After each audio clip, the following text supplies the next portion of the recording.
Earlier this week, we took a look at the teams that were in the Super Bowl window, both conferences, NFC, smaller handful that are Super Bowl ready, some other teams on the fringes. Let's take a look at how the betting markets see the contenders in the NFC currently. And the Eagles still up there, trailing only the 49ers and the Lions, which makes sense. Recency bias. The 49ers and Lions were the NFC finalists last year. So they are the teams that we're looking at. I'm surprised the Cowboys are as high as they are. I just think that's a function of Cowboys fans betting on the Cowboys. That's it. That's what drives that number. All those Cowboys fans are drunk on the possibility of the Cowboys getting themselves some glory hole this year, and they're betting on the Cowboys to win the NFC, even though they haven't been to the NFC Championship since 1995. Yeah, I don't get that one. That's definitely too high for me with the Cowboys and where that is. There's no way I would bet on them more than the Packers in this situation. The Packers destroyed them. The last time we saw the Cowboys, they were being embarrassed at home by the Packers. And the Cowboys have better odds right now. Again, Cowboys fans getting all caught up in Jerry Jones and the Carnival Barker. It's working. The Carnival Barker routine is working because the fans believe, despite their lying eyes, they believe that the Cowboys have a team that could do what they haven't done in almost 30 years. It's funny when you think about it. No, it is. It is. And, the NFC is interesting. It really is this fact where you look at it and go, wait, could Sam, again, I think there's only about 5 teams like we talked about that I would truly put in the Super Bowl window. We got a few other ones that are fringe that we discussed the other day, but it is odd in that, yeah, the 49ers, right? There's the contract situations. Hey, it's Super Bowl hangover and all that. How are they going to handle that? Oh, wait, the other most talented team in the conference is the team we just talked about, the Eagles. Wait, they've had lots of issues. There's questions about the coach, the quarterback. How are these new coordinators going to be? That's all there. That's where the NFC is odd. Detroit is the team that you look at right now to go, hey, they kind of seem like they got everything in order, right in the right place, and it's their time, right? And Green Bay has a similar feeling to me in that regard. But, you get after that and you start to go, okay, yeah, like we talked about Rams, Bucks, okay. There's some things there you like about it, but there's a few things on the team you go, I got to see it to believe it first, or it's got to be a little bit better. But, man, in a lot of ways, the NFC, it feels like it's up for grabs a little bit this year as far as maybe that, top 3 teams, top 4 teams in the conference. And we know that teams can get dramatically better as the season unfolds. And it's a long season, getting longer all the time, 17 regular season games. One of these teams, my gut would tell me, that are hovering around plus 1,000, Falcons, Bears. Yeah. The Buccaneers continue to be They're scary. disrespected, they got scary and they love that. Right. They love that. They kept all their key guys, and no one is taking them seriously except maybe us and, the most ardent Buccaneers fans. But somebody's going to rise up out of that. Yeah, I know. That cluster. Who is the data group? Of right. course. Right. Yeah. And one of the big factors is injury. That's one of the huge factors. Will that team stay healthy? Could it be the Bears? Could it be the Bucks? Could it be the Falcons? Could it be the Saints, for crying out loud? If things line up just right and they start building momentum early and they carry it through to Thanksgiving and then boom, they're a force to be reckoned with down the stretch. That's part of the fun.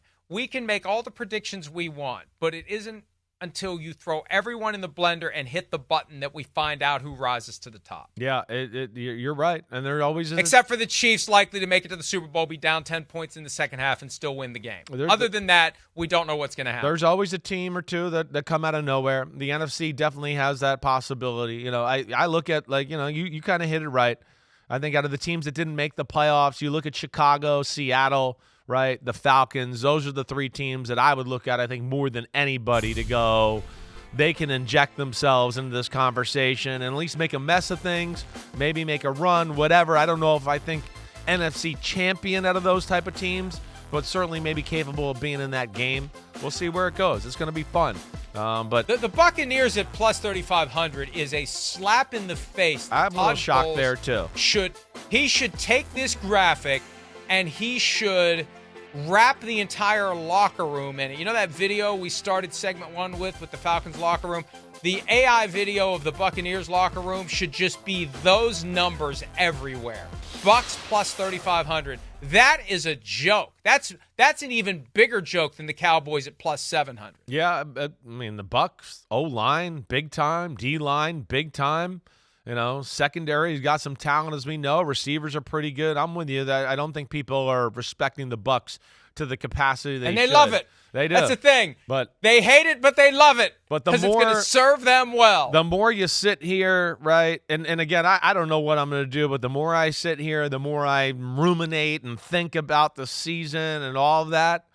Man, when I look at the NFC, it's right now for me, it's hard not to pick Detroit. It's hard not to. Just the attitude, the roster, the improvements to the team, everything to that capacity totally outplayed the 49ers. Should have been up 27-10. I'll never back down from that. That was ridiculous. You kick the field goal and go up by 17 on the road. But yeah, my point is that the Lions, it just feels like the world is lining up for them to be in the Super Bowl or be the NFC champion.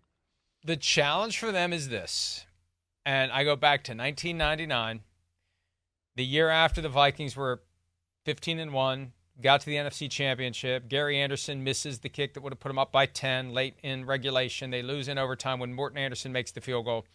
Denny Green spoke of going back to the valley of 0-0.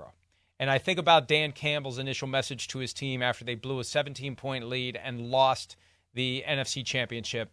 This may have been our only shot. Yeah, right. You encounter some early season adversity. I mean, the Rams come in and punch you in the face week 1. The Bucks come in and punch you in the face week 2.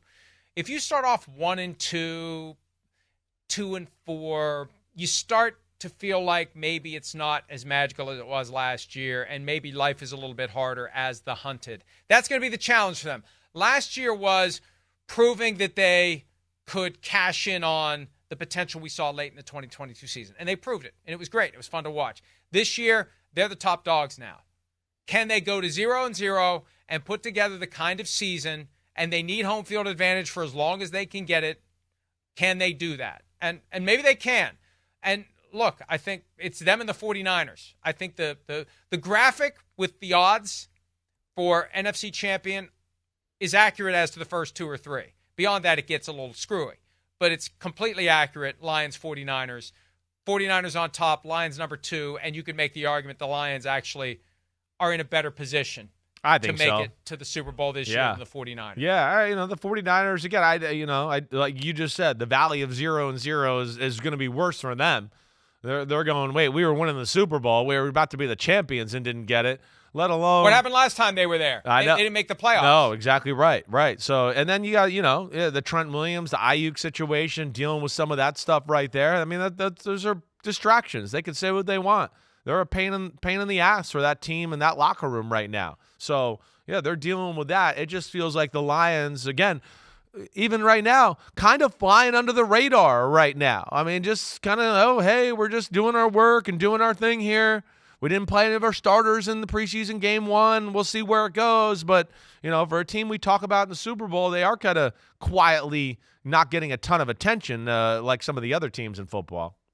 And Brock Purdy is going to be a major focal point. People want to see that he can truly deliver on his boast. And it was just a matter of days after he said he wants to dominate this year. He wants to play like Tom Brady. He had 7 interceptions in consecutive practices, and we talked about that on PFTPM. I don't care what your reason is for taking chances. 7 interceptions in 2 practices are too damn many, and it's going to cause more scrutiny. People still don't believe that Brock Purdy can become a Patrick Mahomes, Josh Allen, Aaron Rodgers, Tom Brady type of a figure, that there's a shelf life. People believe that.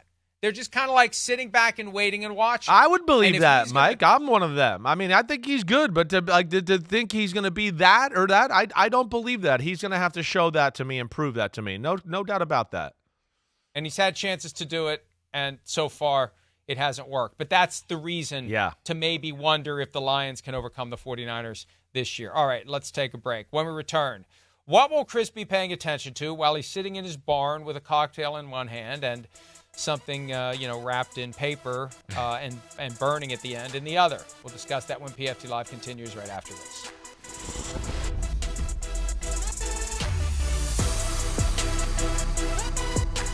Hi, it's Mike Florio. Thanks for watching PFT on YouTube. Hit subscribe for the latest news and analysis from Pro Football Talk.